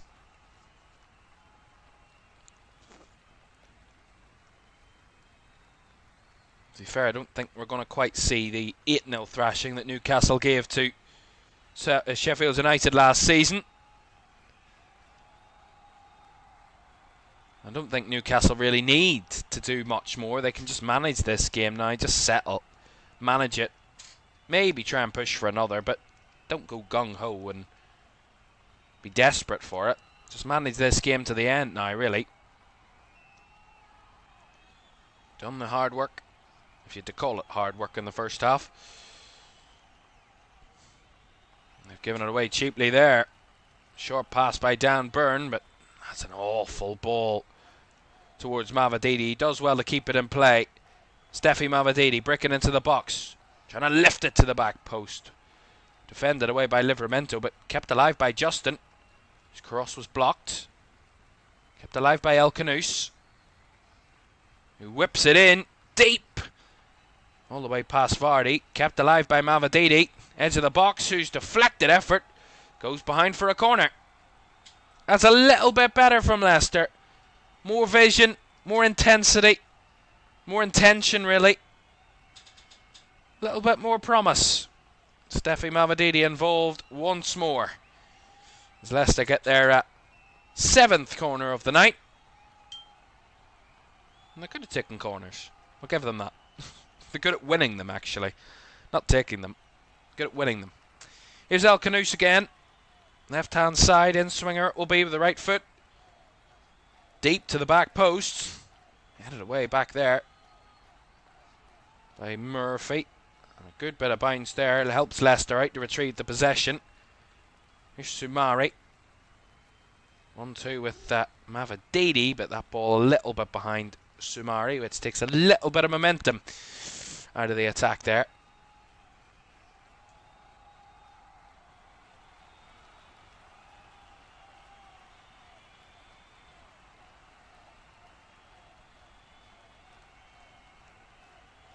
Well, when it looks like it will be the 2nd successive season in the Premier League that all 3 newly promoted sides are going to be relegated at the first time of asking, the question does start to be asked, you know, is the gap between the Championship and the Premier League too big for newly promoted sides to try and bridge that gap and sustain any sort of Premier League status?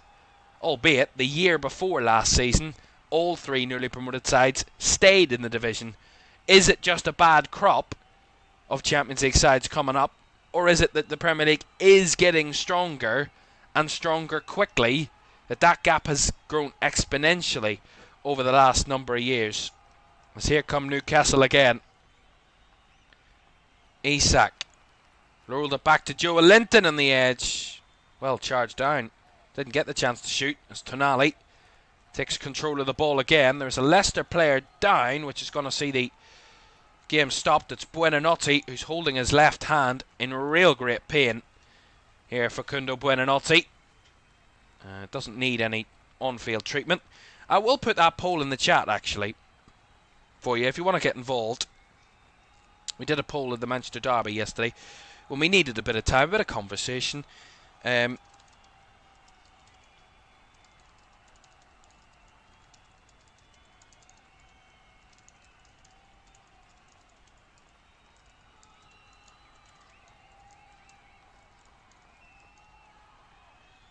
you go. There's the poll in the chat. Is the gap between the Championship and the Premier League too big for promoted sides to survive? Get your opinions in the chat there, and let us know what you think. As Guimaraes' cross back post. Oh, that was a good header. It actually turns out to be a Leicester free kick. Good defending by James Justin there.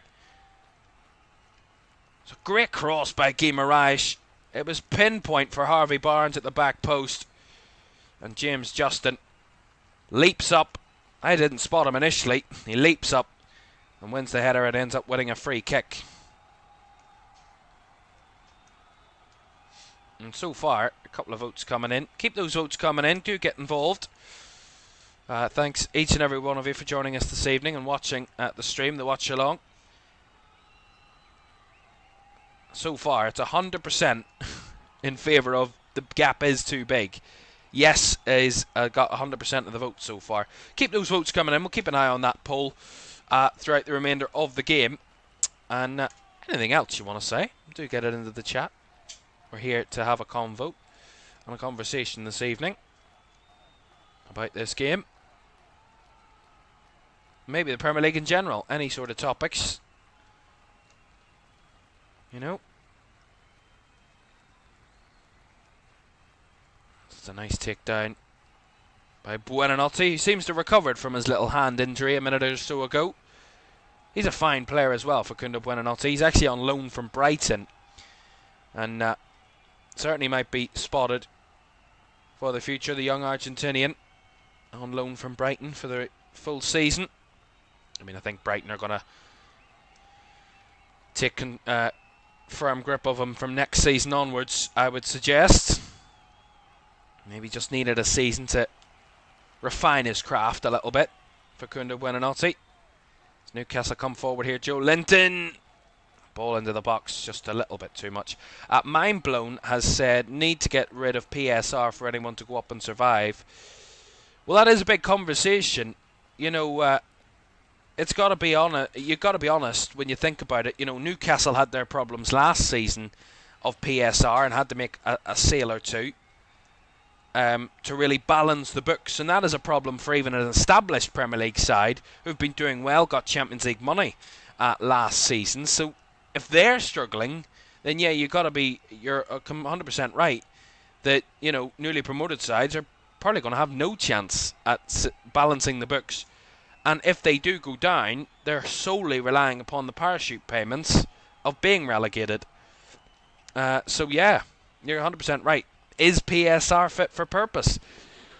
The question still remains. I mean, we saw a couple of points deductions last season for sides that were out of the realms. And I mean, Nottingham Forest, look at them. They come up and spent millions. Somehow they've not been caught out. Somehow they found a way to balance the books. They've actually made a profit this year. I saw in an article last week some point that they made a profit. So fair play to Nottingham Forest. They've done it in an incredible way. But yeah, is PSR fit for purpose? Who knows? I would argue not in its current form. But there is a need for some sort of cap on spending, because if the richest clubs can spend whatever they want, it does become a bit of a kind of, not so much, I mean, pay to win is basically what football is. I mean, you need to spend money to get better players, get better facilities, blah, blah, blah, blah, blah. But it will become that simple of pay to win, really, you know?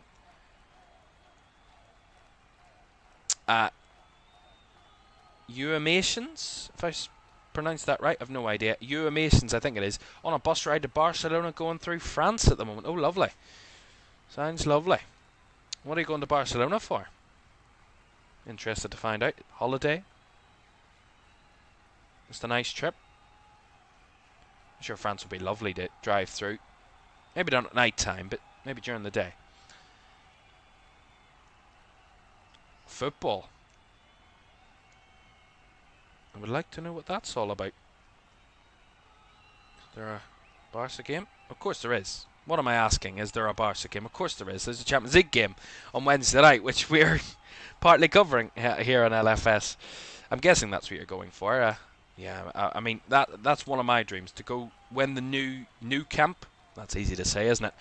The new camp opens, when that's fully kind of re-established and reopened. That's one of the dream places to go to watch football. I mean, I'm sure the old new camp was beautiful, but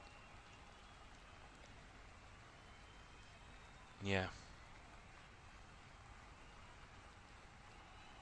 that'll be a dream place to watch football. Steve-O says, if the same happens next season, then yep, the gap is way too far now, because the way Leeds been playing seems pretty good, but that's the Championship. Well, yeah, I mean, oh, that's an awful giveaway by Hermansen. Here's Lewis Miley, one of the Newcastle substitutes that's just on the field. Tried to make something of it.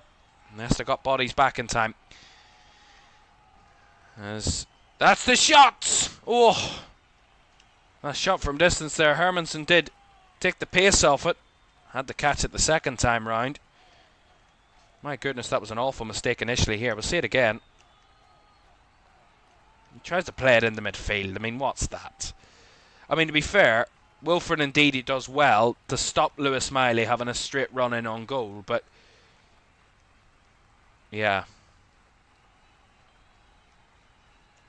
Good strike from distance there in the end from Sean Longstaff, I think that is.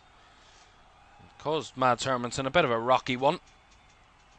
Did make the save, which is I'm sure all that matters for him, of course. But yes, sorry Steve-O, I didn't actually get responding to your comment, but yeah, if the same happens next season, we're maybe going to see something need to be done and questions will need to be asked, because that would be 3 seasons in a row where the newly promoted sides were relegated. But your point about Leeds playing good football, you could say the same about Leicester last season. I mean, they were well better than the Championship teams. I mean, look at Leeds last season. They probably should have been promoted, and I would say they probably would have had a better chance than the teams we've seen this season. But that's a bit, who knows. But Ipswich, look at the way Ipswich were playing. An incredible season last season, and albeit theirs was probably a double promotion, which kind of upsets it a little bit. Southampton, they were awful. But if you compare maybe Leeds to Leicester, they're playing really good football. Excuse me. Playing really good football, really dominant, really controlling. Maybe Leeds have fallen off a little bit in the last few weeks. A couple of bad results for them, a couple of wobbly moments. But they definitely, there is that gap where you're a very, very top-level Championship side. As here's Isak finding Murphy. Murphy in the box, can I get a bit of space? Just overhit the ball to Miley. Kept alive though, Barnes. Tonali. Yeah, just taking their time there, Newcastle. The flag's gone up anyway against one of those players in build-up. But yeah, there is that gap between being a really, really top-level Championship side and being too good for the rest of the Championship, but not good enough to actually do anything in the Premier League. And it's trying to bridge that gap that is just too much at the minute between the Championship and the Premier League. And, you know, you could probably argue even the season before that, when there were the good number of teams in the Championship that did very well, to be fair to them. And Burnley kind of comes to mind, just thinking of Craig Bellamy before the game talking, and I was listening to Craig Bellamy and I mentioned him a little bit earlier, but that Burnley side that kicked the league, I mean 101 points they got that season. They only lost 3 games in the whole of the Championship season. For a league that's very competitive, to lose only 3 games in a 46-game season is remarkable. And to get 101 points, remarkable. But they were not able to sustain it in the Premier League. Neither were Sheffield United, who got 91 points. Neither were Luton, who got 80 points.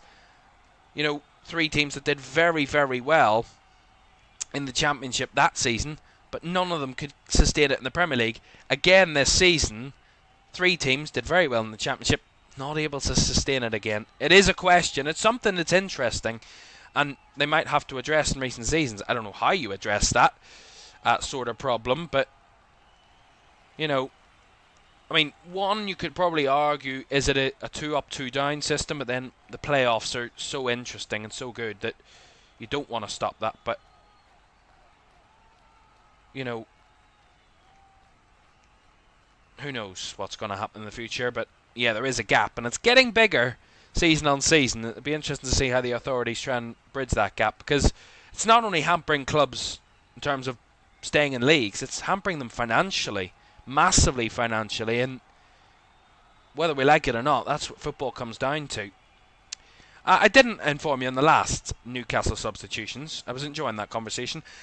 Lewis Miley and Sean Longstaff came on. Guimaraes and Joe Linton were replaced for Newcastle. They're going to make more subs now. Callum Wilson is coming on, I believe. As I think it's Jacob Murphy that's coming off, because they're replaying the goals. for Jacob Murphy. 2 very good goals. I mean, I said it, he's probably not going to score easier goals in his life. Jacob Murphy, he didn't have to do much work. So Isak and Murphy are off. Wilson and Osula are on for Newcastle. They really haven't needed to do very much tonight, Newcastle. And they've cruised it, really. They've cruised it. You Amations, I don't know if you're I think you're playing me now. Because it is like playing football in Barcelona. I don't know what that's all about. But anyway, he says, we have a theme of clubs trying to play tiki-taka football going up. It's plain stupidity. They need to park the bus. It's partially financial fault, but also tactical faults. I mean, yeah. I mean, honestly, to be honest, yeah. It's not. I wouldn't argue it's also financial. Because I think, I mean, there is a gap in what you can spend. I mean, they're not on the same planet, from like the top of the Premier League to the bottom. But I'd also argue the point and the fact that I'm just watching, because there is I'll come back to that in a moment, because Leicester are going to make a substitution here which could be crucial and very big. Not for this game. Not a chance. This game was well dead and buried months ago, before they even thought about this fixture. Jeremy Monga is coming on as Osula tried to break through there. The shot well over the bar for Newcastle. Jeremy Monga, 15 years old, turned 16 in July, born in 2009. I mean, I'm born in 2004, and I feel old that a player is about to enter a Premier League pitch, born in 2009. Mental. Leicester are going to make that double substitution. El Canouse and James Justin. He's that young, he can't have the sponsor on the front of the Leicester shirts on his shirt because he's too young for that. 15 years, 271 days old is Jeremy Monga. Wow. Wow. And Ricardo Pereira is coming on as well. Very different scales of experience. Ricardo Pereira, a very experienced player for Leicester. 31-year-old Portuguese player. He's been at Leicester since 2018, 7 years. Was at Porto before that as well, Ricardo Pereira. Back to the conversation then about finances and the gap, and about parking the bus and tactics and all that. El Canouse and Justin come off, by the way, for Leicester. So, yes, I would argue finances do come into it, that there is that gap between the top and the bottom of the Premier League, but there always is going to be that gap. But I would also argue that clubs are coming up, they are still able to spend money. There is money there they can spend. It's not that they're not able to spend money. I think probably beforehand, years ago, probably 5-10 years ago, I think there would have been more of a conversation to say, well, the club's coming up, they just can't sustain it, they can't spend the money. I would argue they are still able to spend money, the newly promoted sides. But yes, your point still stands about tiki-taka and parking the bus and the tactics of football. We've seen it with Burnley last year. We've probably seen it with Southampton at the start of this season, where there were two managers not willing to change their system, not willing to adapt, not willing to kind of strive away from the football they were playing in the Championship, and they got a good beating because of that.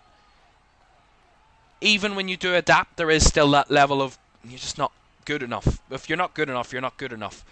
But tactics can help. You know, if you do try and adapt to the way you're capable of getting sort of a result, then there is that ability of, well, you can nick a point here, you can nick a point there, or you build a bit of momentum, you can do this, you can do that. There is movement there, but if you're rigid in your decision making and you're rigid and stubborn in your tactical format, you're just going nowhere, and that's in any level of football. You can't just stick and go, well, I'm going to stick 4-3-3, I'm going to stick to the same system. It's not Football Manager. You know, I can say this, on Football Manager you could get away with a little bit more, because it's a game. In real life, you can't just play 4-3-3 and expect to get good results. You know, very different. And it's more about mentality, really,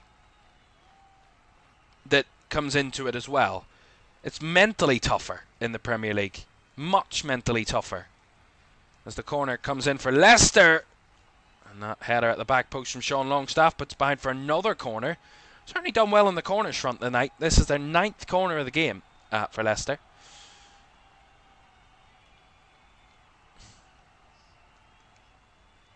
"13 minutes to go. Leicester 0, Newcastle 3. Leicester trying to get one back. Luke Thomas. Cross comes in. Head of the back post, kept alive. Fass. Man goes down. Referee says, waves away any penalty claims. Of course, VAR Alex Chilowitz will have a look. As Hermansen kicks the ball wide to the right. Intercepted, run back by Buonanotte, who wins a throw-in. The check is complete, by the way. There's no penalty there. So we're back underway again from the throw-in. That's how you know. The referee didn't stop the game at any point. Ricardo Pereira. Here is Monga. Wide on this right side. And well seen out. But good run from the 15-year-old. Ewan Mason says if Leeds go up, they need to get rid of Daniel Farker. He has proven he is a championship manager and incapable in the Prem, but be brutal and get a survival expert like Sean Dyche. That could work, you know. That could work. I don't know if Sean Dyche and Leeds kind of connect the way Sean Dyche and Burnley connected, or Sean Dyche and Everton. That didn't really work, actually, to be fair. I don't know what the compatibility there would be between manager and club, but if he's going to get them surviving, you know, why not? Yeah, I mean, a little bit of a wobble. Nothing's done or dusted yet in terms of Leeds and their promotion hopes. They're not guaranteed to be joining us next season. I would probably hedge my bets on they will be coming to the Premier League, but I wouldn't say it's done and dusted just yet. But yeah, maybe they do need that manager that's proven. And all three teams might need a manager that's proven Premier League level, that has survived relegations before. I'm not talking Sam Allardyce, because he's not going to work anymore. He doesn't work anymore. That was proven a number of years ago. But someone of that ilk, when he was at his peak, someone of that ilk that can survive, and maybe Sean Dyche could be that one. That's a good shout, you know. That's lovely little combination play. Here's the space for Leicester. Oh, couldn't find Vardy. Here's Mavididi. Pereira. Try to cut it back. Mavididi will get it again. 10 minutes of the normal time to go. Steve-O says, what teams would you like to see go up to the Prem this season? I would like to see Leeds back. The Premier League doesn't feel right without Leeds. To be fair, certainly the modern Premier League doesn't. I think when we had them for those 2 seasons, it was much more enjoyable. Maybe they were well below the level, but it was enjoyable to watch Leeds. They always entertained you, and they give you a good game to watch every week. So I would like Leeds to come up. I would actually need to look at the Championship. Not that I haven't been keeping an eye on it, but I just need to see the teams in front of me. Maybe Sunderland. Sunderland are a team I would love to see come up next season. As here comes Pereira down the right side. Ndidi trying to keep it alive. Wins the corner. Wilfred Ndidi there. Off Longstaff. Tonali stayed down from an earlier challenge against Mavididi, so it's going to be a stoppage here at the moment. I would like to see Sunderland come up. They've been away for far too long, and they deserve to be back in the Prem. And then, I mean, Burnley and Sheffield United and Leeds are probably the 3 that will go up, but we do need to see some variation. I'm sick of looking at Burnley and Sheffield United, I've got to be honest. They're so yo-yo. I mean, they're like the Norwich and West Brom of the 2020s Premier League era. They're up and down and up and down. Just leave them. Relegate them to League One for all I care. I just don't want to see them. I'm sorry if you're a Unity.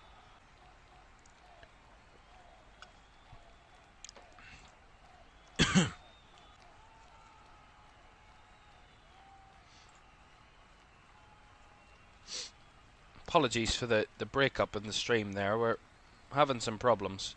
Once again, it's been happening the last week. Trying to get it sorted. Obviously, it's just really bad. We do have 5 minutes of this game to go. Leicester 0, Newcastle 3. Ewan Mason says, can Lampard make a return? He's doing well with Coventry, potentially a team like Wolves or Palace. Well, the minute, I wouldn't think those two teams, Wolves or Crystal Palace, will be looking for a new manager quite soon. But yeah, Frank Lampard, I was saying that. I don't know if you caught me. I might have been off. But Coventry are doing well. I wouldn't mind seeing Coventry in the league. They actually came close a few years ago, if you remember, in the Championship playoff final. They lost to Luton, remember, 2 seasons ago. So they were very close to coming up.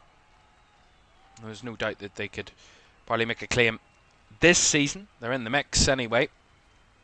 And just to let you know, a bit of an exclusive, we over Easter weekend, which is next weekend, so not this weekend coming, next weekend, which is Easter weekend, on the Friday and the Monday, we will have championship action here on LFS. We will be watching it as the championship season gets closer to an end, as the final couple of games, so that we will have a couple of games over the weekend, the Easter weekend for you coming up, which is something to look forward to.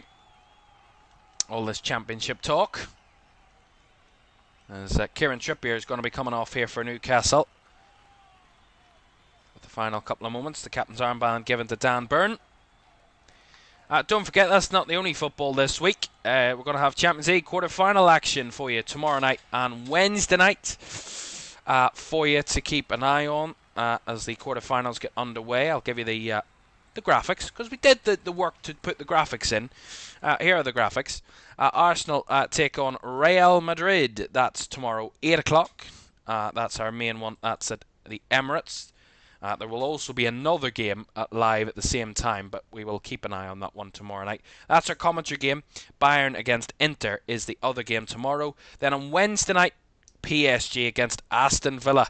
After knocking out one Premier League side, PSG want to do it again, but Aston Villa are in their way. That is on Wednesday night, and that is alongside Barcelona and Borussia Dortmund. That is some quarter-final as well. The last 8, looking for a place in the semis. That all takes place this midweek, the first legs of those quarter-finals for you here in LFS. Looking forward to those. I wonder when the semi-finals are. Probably at the start of next month, start of May, usually. They are. So here comes Barnes down the right side for Newcastle. Is there another one to add to the list? Not on this occasion. I remember watching a game between Leicester and Brentford at the end of February. I was just kind of not reminiscing. It's not that far back. I was just looking back at when probably the last time I'd really intensely looked at Leicester from a Premier League point of view, and that was against Brentford, and they got battered that night, 4-0. 3-0 at half-time in that one as well, and they actually conceded late for a fourth. Might actually work out the same way here tonight, but Brentford just looked comfortable against them and probably could have had more that night against Leicester. I think I'm seeing exactly the same thing tonight, where Newcastle have been, I mean, not even out of second gear, really. Not really had to do very much tonight, Newcastle, and they've cruised pretty comfortably to 3 points and a decent victory, and want to keep the clean sheet as well, obviously, in helping their goal difference in the chase for European football, but they've not really had to do much. I don't think Brentford really had to do much that night against Leicester either, and I kind of compare those two. If that comes to fruition, those two games. A minute or so to go of the 90. Steve says, what's your thoughts on the Man City issue? Do you think they'll get relegated from the Prem if found guilty? It's a difficult one. It's gone actually quite quiet. We're expecting an announcement, kind of a revelation of the decision fairly recently, but it's all gone quiet in the last few weeks. I'm not sure why that is. I don't think they will get relegated if they're found guilty. If they're found guilty on 115 charges, you would probably find a way of, well, how can the Premier League not relegate them? But I don't know. Just the gut feeling I've got is that they won't be relegated, Manchester City. They've probably heard something somewhere. The club seemed pretty relaxed about the whole findings. They were a little bit nervous earlier in the season when the court case was underway, but it just seems like they're a little bit more relaxed about it. But who knows? That's just my reading of it. We'll have to wait and see what comes out of it. But I don't think they'll be relegated. It's just the gut feeling I've got. I don't think they'll be relegated. But you never know. It would be some story if they do. We'll have 5 added minutes at the end of this game. It will be some story if they do get relegated at Manchester City. Probably one of the stories of the century when it comes to Premier League. Probably one of the biggest global news stories if it does happen. When I saw Haaland sign that 9-year deal, I thought, yep, they're probably safe. Yeah, a couple of the moves they've made this season, Man City, make you feel like they know they're not going to be in a bit of bother and they're just probably going to get a fine or maybe a little bit of a points deduction, but nothing that's going to truly harm them, as Leicester's corner narrowly wide there. I mean, they've threatened those corners tonight, Leicester. There's not been many positives to talk about from Leicester's point of view, but that is one of them. Their corners. It's right fast. That gets the header. It just goes wide. But yeah, I don't think Man City are in trouble, unfortunately. Oh, Jesus. I didn't mean to say that. I'm being impartial. I didn't mean to say that. As Jacob Murphy gets player of the match. I mean, you can't really argue to anybody else there, really. 2 goals in 11 minutes. It really cruised Newcastle into what would be a pretty comfortable night for them. Here in the Midlands. It's a nice touch by Vardy. Here's Mavididi. Maybe trying to spoil the party there a little bit, Leicester, and stop Newcastle from getting their clean sheet. But a shot like that's not going to do it from Facundo Buonanotte. It goes well wide of the goal. Nowhere near threatening.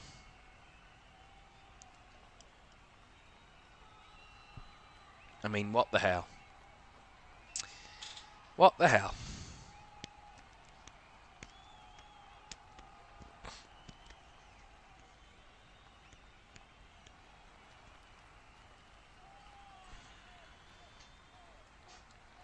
We're getting more shots of these Leicester fans. I mean, what would you be thinking? I mean, this is just woeful. I mean, they've been better in the second half, but I think it's down to the fact that Newcastle have actually stepped off the gas a little bit, stepped off the pedal a little bit, and here they come again. They've got a little breakaway here, Newcastle. Barnes, Wilson, Barnes, blocked on the way through there. I think it come off Harvey Barnes last, did it? He won the ball well in midfield, steals away from one, feeds it out wide to Wilson, gets it back into Barnes, and it does come off his shin last there, Harvey Barnes.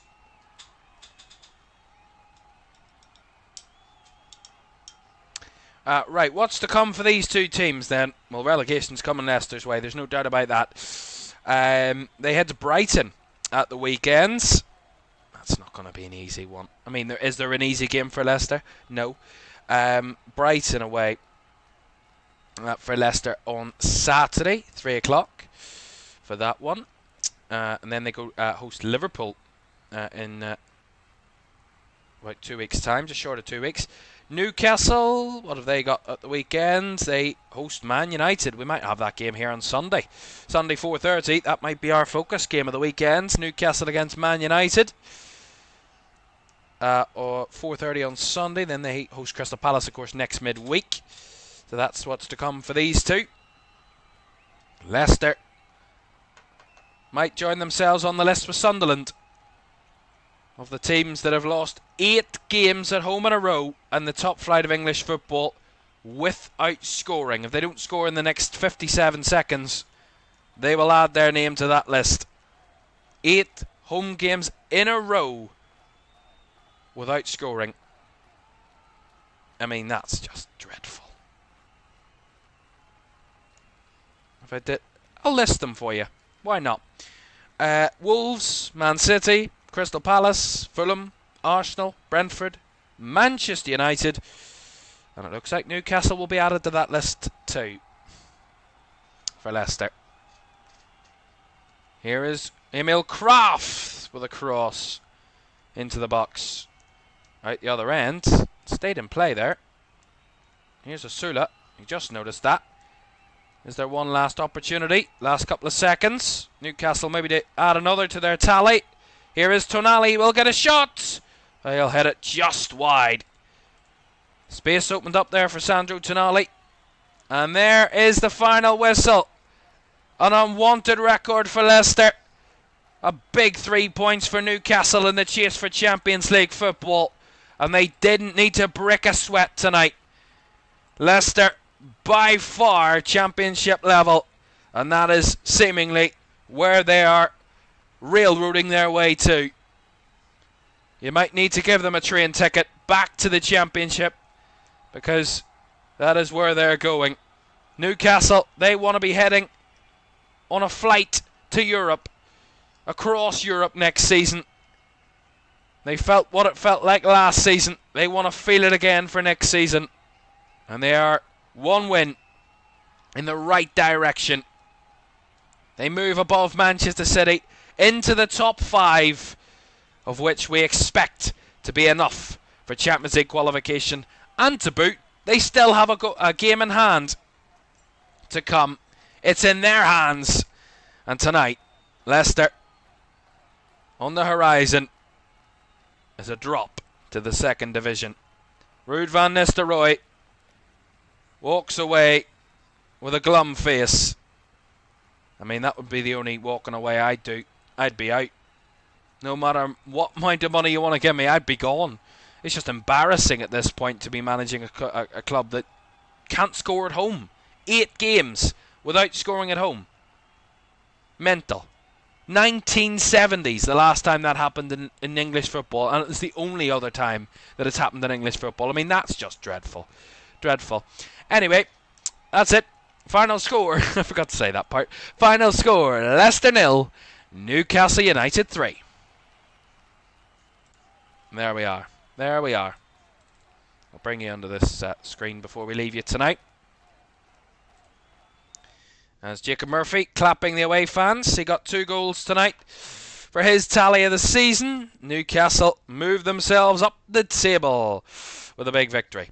And a pretty easy victory, but a big victory nonetheless. Let's show you what that table looks like then. After 31 matches completed, we'll keep an eye on Newcastle and where they are. We'll not go right down the table.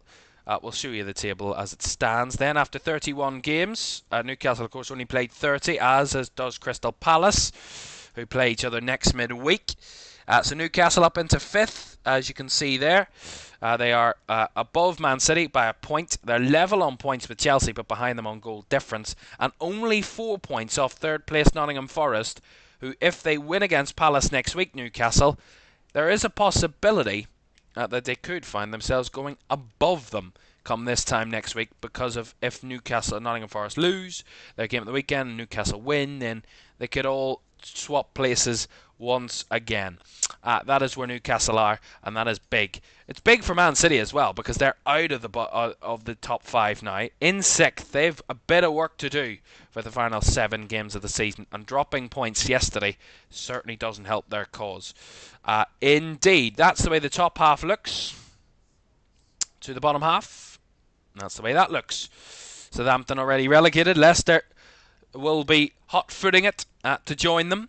They're only 7 points above them, and they're now, as it stands, only 2 games away from being confirmed relegated, and that is if Wolves don't increase the gap that they already have on Leicester.